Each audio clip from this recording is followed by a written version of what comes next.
Os agradecemos vuestra asistencia, os damos la bienvenida. Como sabéis, hace poco que hemos constituido el Comité contra el Bloqueo a Cuba en Cádiz y os hemos hecho llegar ya el comunicado de constitución. No creo que haga falta hablar más de eso, sino más bien del hecho que motiva que estemos hoy aquí. Y para ello lo tenemos muy bien planteado en el comunicado que hemos hecho llegar, que es lo que os voy a leer, que sirve de presentación y sirve para presentar también el motivo por el que nos hemos juntado hoy, 15 de noviembre. Desde el Comité de Cádiz contra el Bloqueo a Cuba reiteramos nuestro más firme rechazo a la política de injerencia y agresión que el gobierno de los Estados Unidos, contando con el apoyo de la Unión Europea, viene desarrollando contra Cuba, su gobierno y su pueblo. Denunciamos la guerra no convencional que dicho gobierno de Estados Unidos tiene declarada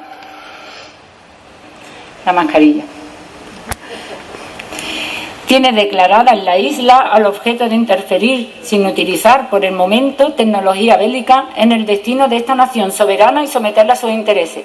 Efectivamente, ya por la década de los 60, miembros del gobierno estadounidense recomendaban desarrollar campañas incitando al desengaño y al desaliento entre la población cubana para que, cito, de forma habilidosa y lo más discreto posible, se logren los mayores avances en la privación a Cuba de dinero y suministros, para reducirle sus recursos financieros y los salarios reales, provocar hambre, desesperación y el derrocamiento del gobierno. Esto es un extracto del memorándum secreto del Departamento de Estado, conocido como Memorando Lester, que fue desclasificado en 1991. A partir de esta perversa declaración estratégica, cobra sentido el mantenimiento del feroz bloqueo económico y comercial y financiero al que someten a Cuba y todas las medidas tomadas encaminadas a asfixiar a su población, a pesar de que hasta en 28 ocasiones la Asamblea General de las Naciones Unidas haya exigido el levantamiento del bloqueo por abrumadoras mayorías. En este escenario, donde se da la particular batalla política y comunicacional iniciada en noviembre de 2020 y que busca orquestar un nuevo choque simbólico el próximo, hoy, 15 de noviembre, en esta fecha, coincidiendo con la apertura de las fronteras de Cuba, se pretende reiniciar el programa de desestabilización, que cumple al pie de la letra el manual de golpe blando, siguiendo la fórmula de apostar a que las grandes dificultades materiales debiliten la resistencia cubana. Estamos ante un odioso y generalizado designio criminal contra todo un pueblo, que se esconde tras las hipócritas invocaciones de democracia y libertad, y que la Fundación Nacional para la Democracia y otros sucedáneos de la CIA han venido financiando también en la propia isla, al que nadie con un mínimo de decencia puede a estas alturas dar credibilidad. Solo hay que ver el historial mercenario de los personajes que están detrás de la convocatoria 15N en Cuba. Ante tanta falsedad intoxicadora de los grandes medios de comunicación con respecto a lo que pasa en Cuba, hay que dejar claro que el citado memorándum Lester continúa bien presente y que lo que pretende el gobierno de los Estados Unidos, aliado con los sectores más reaccionarios y la mafia cubana de Miami y la connivencia de la Unión Europea, es provocar, como sea, un estallido social en Cuba que cree el caos y siembre la violencia, dándoles la oportunidad de intervenir en las cuestiones internas de este país, al estilo de las guarimbas en Venezuela, de la contra nicaragüense, etc. Así que no nos quepa duda, la agresión a Cuba es internacional e internacional ha de ser su resistencia. Por ello, desde el Comité de Cádiz contra el bloqueo a Cuba, hacemos un llamamiento a la clase trabajadora, a los sectores populares, organizaciones sociales, mareas, sindicatos, partidos políticos y a toda la ciudadanía en general, a manifestar el rechazo a la intolerable injerencia del imperialismo en los asuntos internos de Cuba y expresar nuestra solidaridad con el pueblo cubano en la defensa de su soberanía, así como exigir el levantamiento del bloqueo, acudiendo, como hemos hecho hoy aquí, a esta concentración y manifestando a partir de hoy, durante todos los días de esta semana por lo menos, que vamos a declarar una emergencia solidaria con Cuba, nuestro total apoyo al pueblo cubano, a su revolución y nuestro rechazo total a la injerencia de los países imperialistas. Os damos las gracias y voy a pasaros con nuestro portavoz del comité, que os va a dar una palabrita y ya continuamos también con todos los que nos queramos manifestar a este respecto. Compañeras, bienvenidos y bienvenidas. La compañera Ajo se refería en el informe Lester a Lester Mallory. Lester Mallory, en el año 1960, cuando ni tan siquiera a la revolución le habían dado la oportunidad de equivocarse, ya envió un memorando al Departamento de Estado norteamericano diciendo cómo tenía que ser el proceso, el comportamiento de los Estados Unidos a partir de ese momento respecto de la revolución. Se trataba de crear las condiciones que propiciara un alzamiento contra un gobierno que, decía textualmente Lester Mallory, tenía los más importantes y casi unánimes apoyos de la población. O sea, desde el año 1960 ya los norteamericanos habían decidido que la revolución cubana tenía que fracasar. Y para ello decía textualmente, creando condiciones para que el hambre, la desafección, la desesperación del pueblo cubano se evidencie lo más pronto posible. O sea, a los americanos les daba exactamente igual el destino de los cubanos. Los norteamericanos simplemente decían que aquel que no estuviera de acuerdo y en consonancia con su práctica y sus intereses no tenía razón de existir. Leyendo eso, retrotrayéndonos a ese momento, a uno le viene a la memoria, muy importante recordar estas cosas, cuando John Jay, se escribe J-A-Y, presidente del Congreso Continental y primer presidente del Tribunal Supremo norteamericano, ya dijo que quienes únicamente tenían derecho para gobernar un país eran aquellos que fueran sus propietarios. La reproducción casi mimética de aquella afirmación de John Jay vino 20 y tantos años después, cuando la doctrina Monroe dijo aquello de América para los americanos, obviamente para los americanos del norte, que son los que imponen la impronta y la pauta. Es muy importante tener en cuenta esto, porque si no, a algunas preguntas que se nos vienen a la cabeza no sabremos darle respuesta. Miren ustedes, un pequeño país con pocos recursos, a 90 millas del imperio, que desde el año 1960 sufre un fuerte, fortísimo, criminal, genocida bloqueo. A mí se me viene a la memoria lo que decía Ignacio de Loyola, para muchos San Ignacio de Loyola: en fortaleza asediada toda disidencia es traición. Levanten el bloqueo, señores. Dejen que los cubanos decidan por sí mismos. Permitan que se desarrolle todas sus capacidades productivas, inventivas, científicas. Déjenlo que sean lo que quieran ser. Y automáticamente deja de convertirse en un riesgo, que tampoco lo es para los norteamericanos. Pero esa no es la cuestión. La cuestión es que siguen siendo un riesgo, porque el riesgo en realidad es la idea. Los cubanos que defienden su soberanía plena con independencia de la proximidad del gigante del norte. La idea de la solidaridad, de la defensa de la patria. La idea de la igualdad, del amor. Algunos llaman igualitarismo, de la igualdad. Esa es la idea que se convierte en faro y guía de los desprotegidos y desposeídos de América Latina, de Centroamérica, de África. La idea que sea capaz de movilizar al 80% de hambrientos y empobrecidos que hay en el mundo. Porque por lo tanto de lo que se trata es de eliminar la idea. No vamos a entrar aquí en cuestiones relacionadas sobre si el socialismo, el comunismo. Yo soy de los que opinan, y con ustedes creo que sumamos bastante, que este es el único modelo posible, no solamente en Cuba, sino para el futuro en el mundo. En esta política extractivista norteamericana del primer mundo, este deterioro del medio ambiente, de los valores, etcétera. Es imposible que se pueda convivir con posibilidades de que el mundo a su vez perviva. Esa es la idea, compañeros, porque además es la idea que he propiciado que a pesar de un bloqueo ferocísimo, este país llamado Cuba, en el que soy un residente más, un cubano más, un combatiente más, temporalmente aquí y puntualmente aquí, resulta que tiene indicadores sociales que no tiene el primer mundo.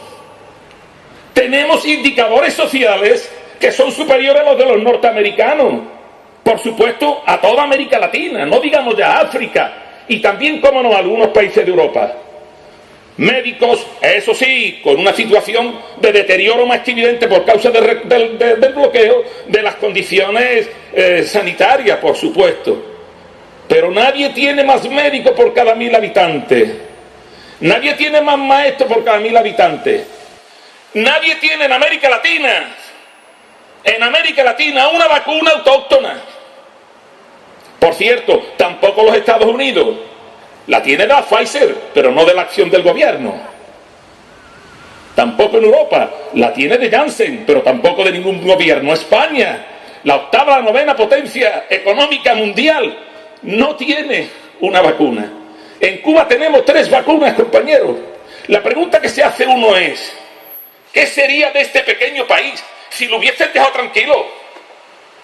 ¿Qué sería de este pequeño país si en vez de tenerlo bloqueado, esa dignidad permanentemente asediada que es Cuba, hubiera podido desarrollarse por sí mismo, su ganadería, su agricultura, su industria? ¿Qué sería de este país? Pues sería ni más ni menos que la referencia de que el socialismo funciona, de que una revolución es capaz de sacar adelante a los pueblos. Y esa idea hay que abortarla.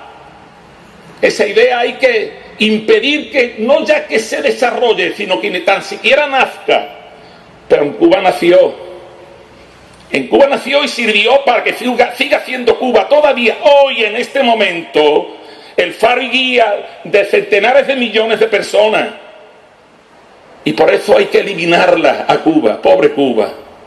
¿Cuánta gente es preocupada por lo que está pasando en Cuba? ¿Cómo es posible que tanta gente se preocupe con lo que está pasando en Cuba? Si a pesar de las dificultades materiales, aún todavía nadie se muere de hambre. Tan cerca como tenemos ahí al tercer mundo, al África, donde un sátrapa como Mohamed VI es el propietario del 60% del valor bursátil del país, amigo del indeseable de Juan Carlos I y del no menos indeseable presidente de este país y ministro de Exteriores de este país. Tienen ustedes ahí ejemplos más que evidentes de lo que pasa cuando le ponen la mano arriba a los yanquis, el interés del primer mundo, a Libia, primer país en desarrollo social de África, primer país. Miren lo que es Libia. Ahora este pobre imbécil de Pedro Sánchez se ofrece como valedor, como mediador, para encauzar de alguna manera, dice, Libia. Si Libia estaba encauzada, compañero, lo que pasa es que tenía recursos energéticos, tenía las mayores reservas de agua dulce en sus acuíferos del norte de África, y había que controlarlo eso. Vámonos a África. Miren lo que hay en África. Miren lo que hay en África y miren lo que hay en esa cima insondable, en esa sepultura insondable que es el estrecho de Gibraltar. ¿Pero qué piensa? ¿Que van a dejar de venir? Pues ¿por qué? Pues precisamente porque nosotros somos los responsables, como también lo somos, estamos de acuerdo con Putin, en la frontera bielorrusa con Polonia. O sea, en definitiva, creen que por eliminar a Cuba van a eliminar el problema, el fenómeno.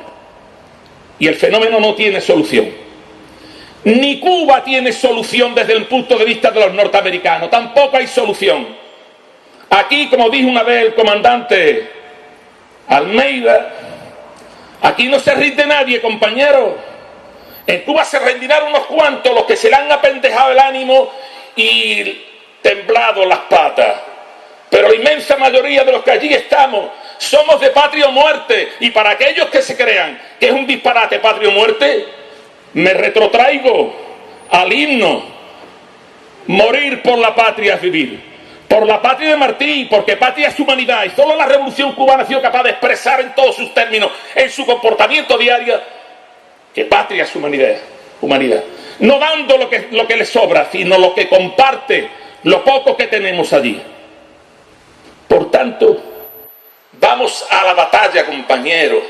Vamos a la batalla en la calle. Esta semana de la que habla la compañera y camarada Mariajo.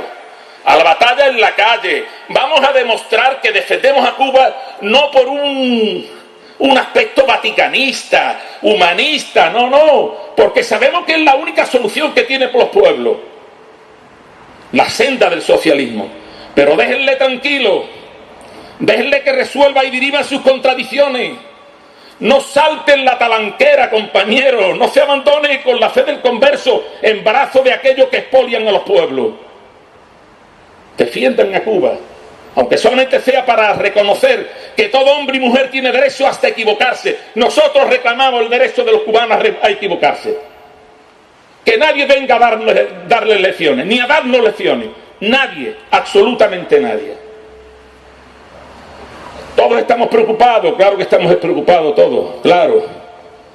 Pero estamos preocupados fundamentalmente porque además esta llamada de atención sobre lo que pasa en Cuba para acallar nuestras conciencias mientras que no son capaces de llamar la atención sobre lo que pasa en el resto del mundo, significa que el resto del mundo no les importa. Les importa Cuba por lo que representan, por lo que significa.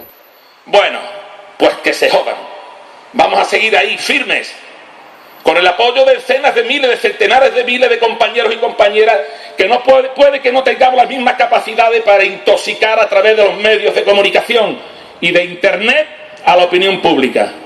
Pero la firmeza de los principios la defendemos los que aquí y las que aquí están. En representación hoy aquí delante de Martí de los que allí en Cuba quedan. Compañeros, ¡viva la Revolución Cubana! ¡Viva! ¡Viva Cuba! ¡Viva! ¡Viva Fidel! ¡Viva! El compañero José Antonio Barroso, no solamente por sus palabras, sino por el ánimo tan grande que nos deja en nuestros corazones después de ella. Otro compañero que debía estar aquí y no ha podido, desgraciadamente, es nuestro compañero Antonio Mayra, que sin embargo nos ha dejado sus palabras escritas para poderse dirigir a nosotros. La vale la compañera Fanny. Sabemos que es un escrito de Antonio Mayra y que estará encantado de que lo oigamos porque él no ha podido estar aquí. Efectivamente, Antonio Mayra, muy a su pesar, no puede estar aquí, pero está en sus palabras y yo voy a ponerle voz a ella. El texto que nos trae se titula La última batalla y las que vendrán. Voy a dar una explicación mínima sobre la nueva batalla defensiva que enfrenta Cuba contra los Estados Unidos y sus aliados y que tiene su presentación pública en la etapa que va desde el 11 de junio hasta el 15 de noviembre, aunque su planificación es muy anterior y su continuación es inevitable. Sobre ella tengo que decir varias cosas. Es un enfrentamiento por la soberanía y el derecho democrático de Cuba a decidir su sistema político, económico y social. Tal enfrentamiento constituye una etapa más de una guerra continua que los Estados Unidos y sus aliados políticos y militares han realizado contra Cuba desde el comienzo mismo de la revolución contra la dictadura de Batista. La rebelión contra Batista fue realizada en cumplimiento del derecho a la rebelión, reconocido como tal en todas las fuentes del derecho internacional. En el desarrollo de su soberanía plena para elegir su sistema político, Cuba lo ha hecho por el socialismo en asamblea popular masiva, pocas horas antes del desembarco de los Estados Unidos y de los exiliados partidarios de la dictadura batistiana en Playa Girón, y tras un ataque aéreo preparatorio del intento de invasión. Los ataques terroristas de los Estados Unidos contra Cuba han cubierto todo el espectro posible de brutalidades.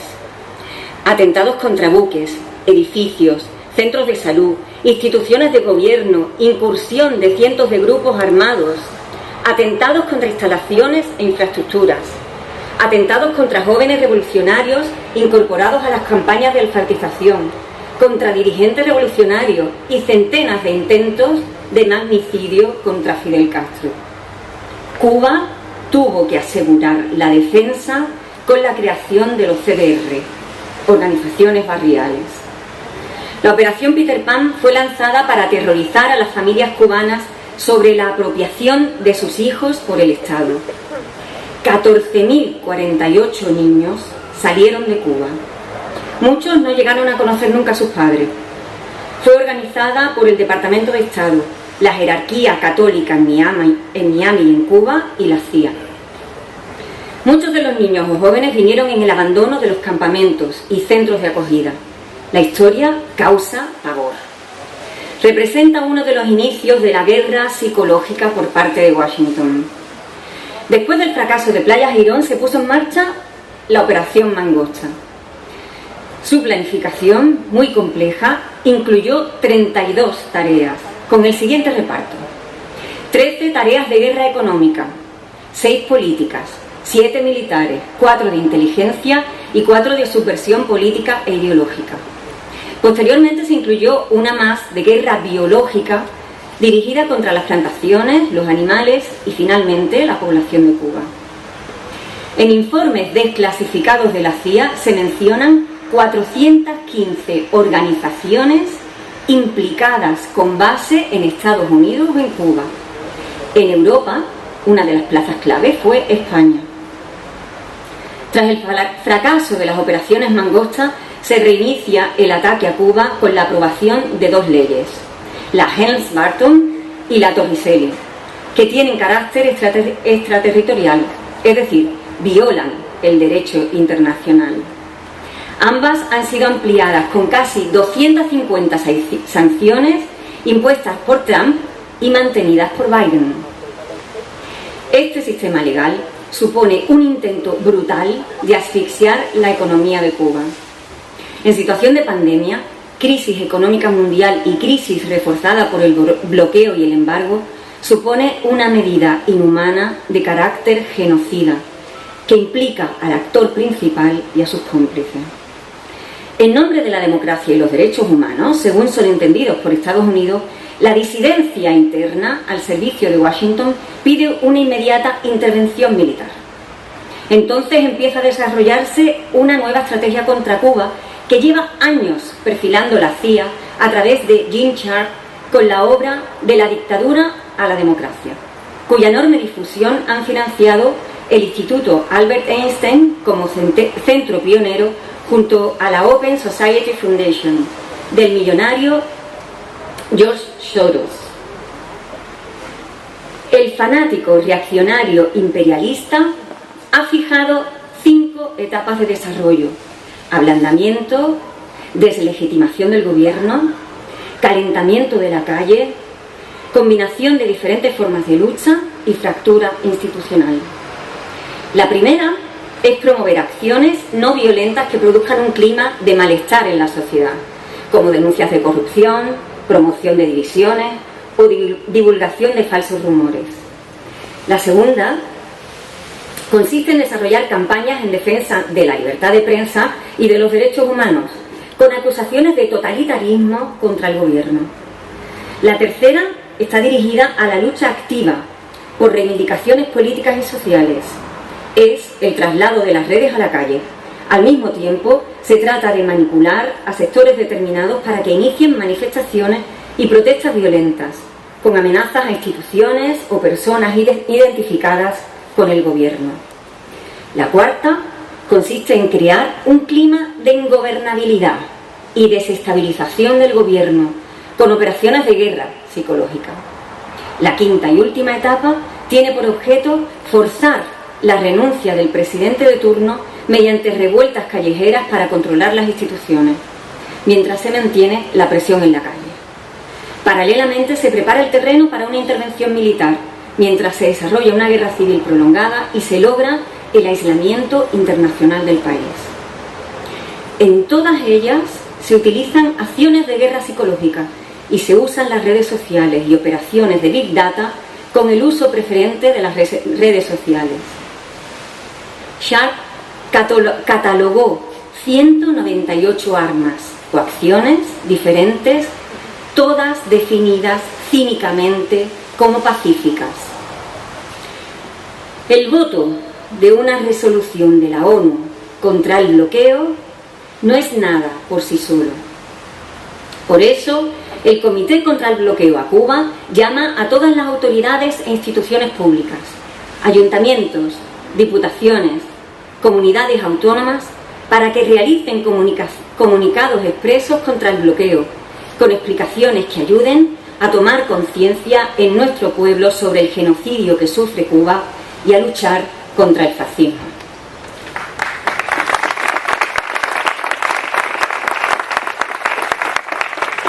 Como hemos dicho desde el principio, incluso antes de su constitución, el Comité contra el Bloqueo de Cuba nace ya con una vocación de ampliación, integración de cada vez más organizaciones, colectivos y personas en su interior. Entonces, hoy podemos observar aquí que habéis acudido de muchos sitios, de muchas organizaciones, de varios puntos de la provincia.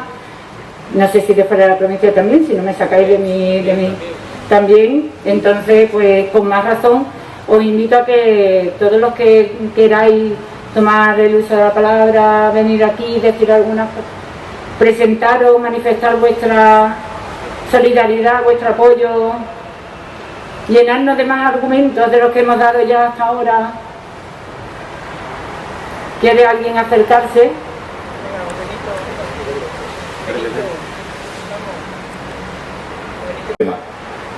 Era simplemente para decirle a este nuevo comité que estáis creado que a nivel de España estamos integrados en el movimiento de solidaridad con Cuba, el MES, y a nivel de Andalucía estamos integrados en la Coordinadora Andaluza Solidaridad con Cuba, que en mayo del próximo año vamos a tener un encuentro.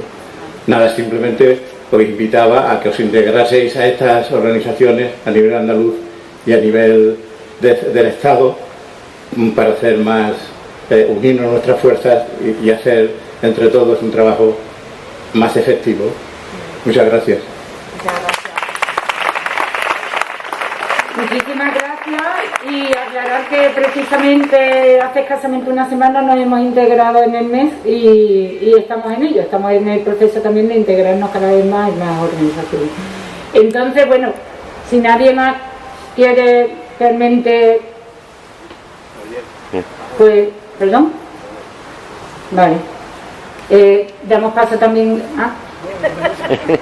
no, que creía que venía a coger el micrófono. Bueno, pues, bienito, por favor. Buenas tardes a todas y a todos.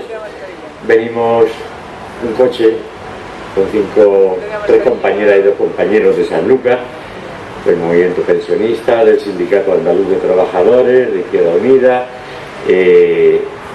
Personalmente, yo estoy en la solidaridad con Cuba desde hace más de 30 años, por egoísmo. Sí, por egoísmo. Es decir, el que Cuba exista supone que esa pequeña parte de la humanidad no la tiene el capitalismo. Con lo cual le han restado fuerzas de manera importante, y si nosotros somos capaces de aprovechar, también iremos arrancando más espacios de poder para nuestra clase y para nuestros pueblos. Y es por eso, fundamentalmente, por lo que estoy en la solidaridad con Cuba, porque, es decir, lo único, a mí no me pueden dar las gracias, tengo que darle las gracias yo al pueblo de Cuba y a su revolución por lo que están haciendo y por lo que han hecho, porque es un ejemplo difícil de seguir, desde luego, pero es un ejemplo desde la liberación, el derrocamiento del sistema del apartheid en África, el apoyo a los vietnamitas en su lucha contra el imperialismo y su independencia y la defensa de su soberanía, y así podríamos seguir, yo creo que incluso horas, contando cuál ha sido el papel que ha jugado Cuba, su revolución y su pueblo en nuestra humanidad.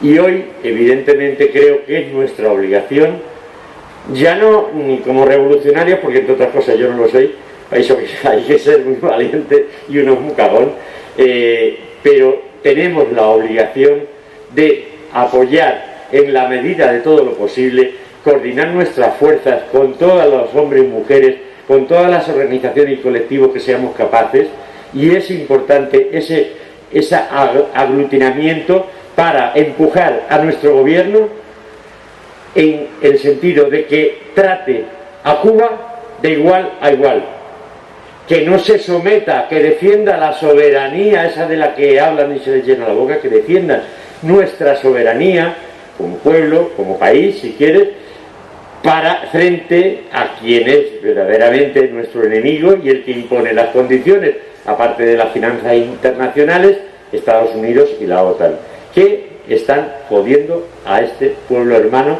y a tantos pueblos en todo el planeta. Muchas gracias. Gracias a ti, Benito. Bueno, compañeros y compañeras, vamos a finalizar y como te dije al principio... Yo creo que es importante. No, una cosa solo, que se trata de mantener esto en el tiempo. Yo creo que el discurso ya de Pepe ha sido muy bueno, muy brutal. Recuerda al de que se va a hacer el aniversario de su ida a la memoria eterna del comandante Fidel, que dentro de 5 días será el 5º aniversario. Además ya lo dice Alfredo Catalá, también del CAP allí. No, la cuestión se trata de lo siguiente. Yo solamente añadiría una cosa. Yo veo que siempre estamos a la defensiva con Cuba. Yo la verdad estuve en Cuba poco tiempo y siempre estamos con que lo que le falta. Yo sinceramente, cualquiera que viva en un país capitalista como el nuestro no debería creerse lo que hace Cuba, porque yo no sé qué multinacional tiene Cuba donde extrae mano de obra barata, como pasa aquí en Almería con los que vienen de África. No solo hay que conseguir cosas, hay que ver el precio.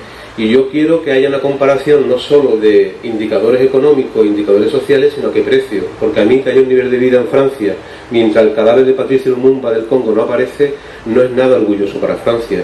Yo creo que no hay ningún país con el nivel de vida mayor que tiene Cuba actualmente. No hay ninguno, siempre que pongamos los costes de cómo se consigue esas cosas. No tiene ningún mérito.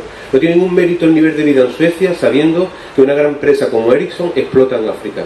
No tiene ningún mérito tener niveles de vida explotando. Por lo tanto, yo creo que debemos ser, se ha dicho en el texto, de que esto es una guerra internacional y que nosotros tenemos tareas que hacer aquí que nos corresponden a nosotros.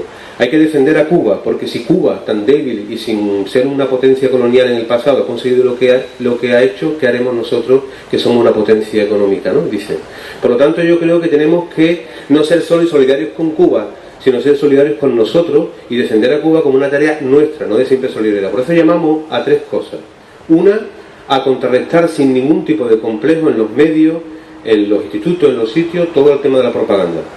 Aquí ya hay varias veces más que el desembarco del Granma, lo que al final quedó. La cuestión del número también es ejemplar con respecto a Cuba y Fidel Castro. Fidel Castro decía hace años, cuando Gorbachov quería que dejara el socialismo, si me tengo que quedar solo, me quedo solo. Eso es otro ejemplo. Siempre decimos cuántos somos. Aquí ya somos muchos y podemos multiplicarlo. El comité lo que hace es un llamamiento a que los institutos, a que los profesores que están aquí, a que en los trabajos, en los centros de trabajo se haga algo a partir de esta semana y que todos hagáis vuestro el comité. No hace falta que vayamos todas a las reuniones. Hay que crear grupos de trabajo como una responsabilidad nuestra en los institutos, en los centros de trabajo. Hay que retomar lo mejor de lo que hubo aquí en la transición. Hay que tomar lo mejor que hubo la solidaridad, de lo que fue ejemplar precisamente el Ayuntamiento de Pepe Barroso. Hay que tomar esa solidaridad como nosotros, cuando se negó a Astillero a hacer el Granma. Ahora hay una huelga que hay que apoyar de los trabajadores del metal. Pero tenemos que ser internacionalistas, por egoísmo, como decía el compañero Benito.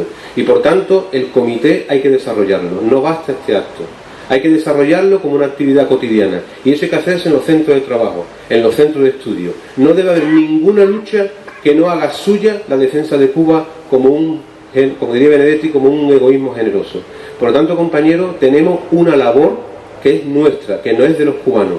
A Cuba hay que defenderla no solo por los cubanos, sino por nuestro propio futuro. Y es una obligación que debería haber empezado hace tiempo ya. El comité, además, como lo ha dicho el compañero de Morón, el comité no está aquí, no es el punto cero. Hay muchas organizaciones de solidaridad. Aquí hay compañeros de San Lucas que tienen una organización de solidaridad también allí. Vilma, me parece. Aquí hay compañeros de otro sitio, no se empieza de cero. Por lo tanto, el objetivo es que hagamos una neutralización mediática, que hagamos una labor informativa, que exijamos, como decía Antonio Mayra, ya no solo que lo trate de igual a igual, como decía Benito, sino que haya una discriminación positiva con respecto a Cuba para compensar la agresión que está habiendo, y que haya también un trabajo de solidaridad material. Han tenido vacunas, pero le faltaban jeringuillas. Ahí tienen los italianos ofreciéndoselas. Por lo tanto, a partir de ahora y con efecto retroactivo, debemos de ayudar materialmente. Y para eso ya hay organizaciones en el Estado español. Nosotros nos ponemos al servicio de esas organizaciones que llevan ya tiempo haciéndolo, y agradecemos mucho que el compañero lo haya recordado. Nosotros no somos los primeros en esa solidaridad. Y por lo tanto, generosamente nos debemos de poner al servicio de todo el movimiento de solidaridad. Ahora hay actos en todo el mundo. No lo va a decir el país, no lo va a decir el mundo. Nos da igual. Tampoco Fidel preguntó lo que decía la prensa para desarrollar desde México el proceso revolucionario en Cuba. Viva la Revolución Cubana y viva la Revolución Española, que también nos hace falta.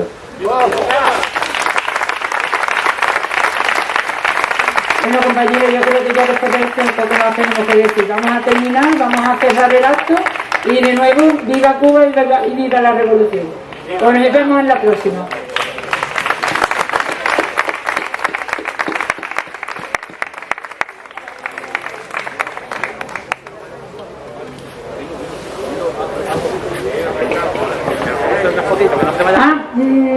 Compañeros, compañeras, no os vayáis tan pronto, que todavía no hace tanto frío, nos vamos a hacer una fotito, ¿vale?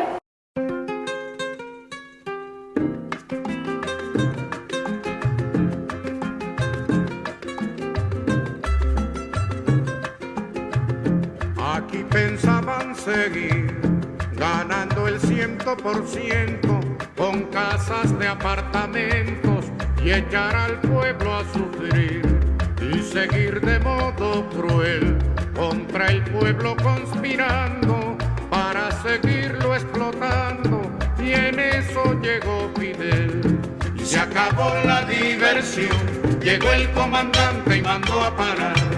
Y se acabó la diversión, llegó el comandante y mandó a parar.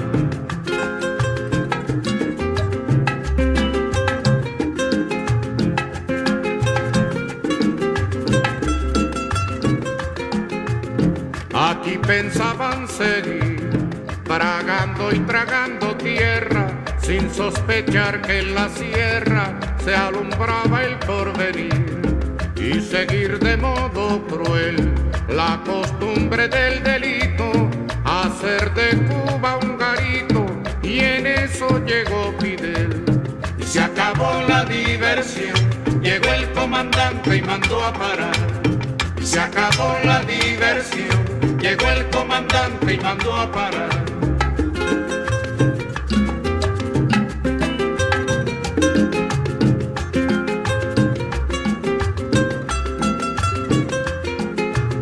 Aquí pensaban seguir, diciendo que los cuatreros, forajidos bandoleros, asolaban al país.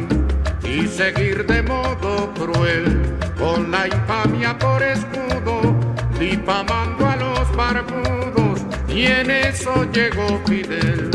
Y se acabó la diversión, llegó el comandante y mandó a parar. Y se acabó la diversión, llegó el comandante y mandó a parar.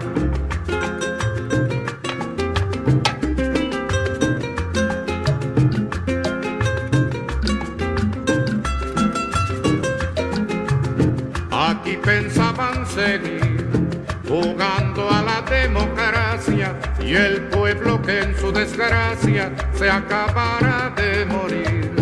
Y seguir de modo cruel, sin cuidarse ni la forma, con el robo como norma, y en eso llegó Fidel. Y se acabó la diversión, llegó el comandante y mandó a parar.